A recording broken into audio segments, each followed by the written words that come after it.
నమస్తే అండి, నా పేరు పద్మజ పెన్మెత్స. నేను life coach and clinical hypnotherapist. ఇక్కడ ఫిలిం నగర్లో అలైన్ హబ్ అనేది ఒక ఎమోషనల్ వెల్నెస్ స్పేస్ లాగా స్థాపించి and I've been working as a coach and a therapist. Work ప్లేస్లో సక్సెస్ అనేది అందరికీ కావాలి. వర్క్ ప్లేస్ అంటేనే ఒక 10 మందితో కలిసి మనం చేసే పని. ఒకటి, first of all to understand that work is a part of our life. అంటే మన జీవితంలో ఒక భాగం మాత్రమే work. It's not our entire life.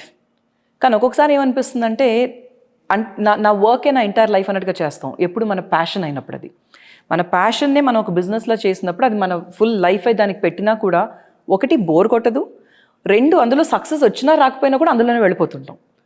So in a generic sense ఒక వర్క్ ప్లేస్లో సక్సెస్ అనేది మనం 10 మందితో కలిసి చేసే పని. ఏదైనా కూడా 10 మందితో కలిసి చేయటమా లేకపోతే 10 మంది కోసం చేయటమా అనేది.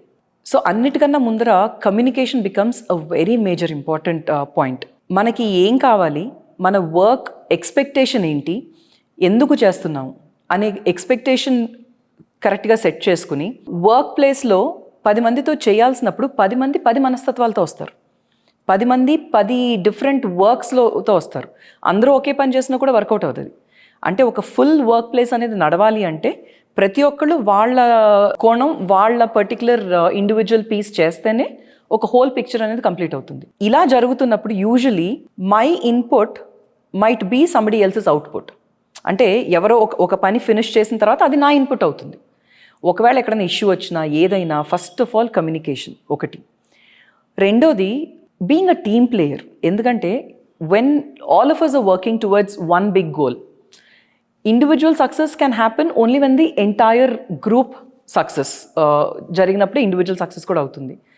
సో మన అందరం కూడా we are a team to get a single outcome అనేది మనకు అర్థమైన రోజున ఈ వర్క్ ప్లేస్ ఏమంటారు, పాలిటిక్స్ కానీ, వర్క్ ప్లేస్లో ఒకళ్ళ మీద ఒకళ్ళు చేసుకోవడం కానీ, ఐ థింక్ అవన్నీ కూడా తగ్గుతాయి అక్కడ. If we can understand why we need to do what we need to do. Boundaries set చేసుకోవడం అనేది చాలా ఇంపార్టెంట్ అవుతుంది. ఇప్పుడు మన వర్క్ అయిపోయినప్పుడు లేకపోతే మనకి తెలిసినప్పుడు మనం హెల్ప్ చేయటమో లేకపోతే హెల్ప్ అడగటం తప్పు కాదు. కానీ చాలాసార్లు ఏమవుతుందంటే ఒక ఆబ్లిగేషన్ పోయి మన వర్క్ని మనం పక్కన పెట్టేసి అవతలకి చేసి పెట్టడము.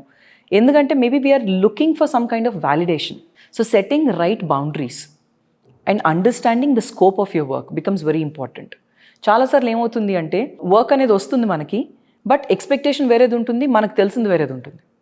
సో ఆ మిస్ మ్యాచ్ జరిగినప్పుడు కూడా చాలా వరకు ఆ స్ట్రెస్ అనేది బిల్డ్ అవుతూ ఉంటుంది.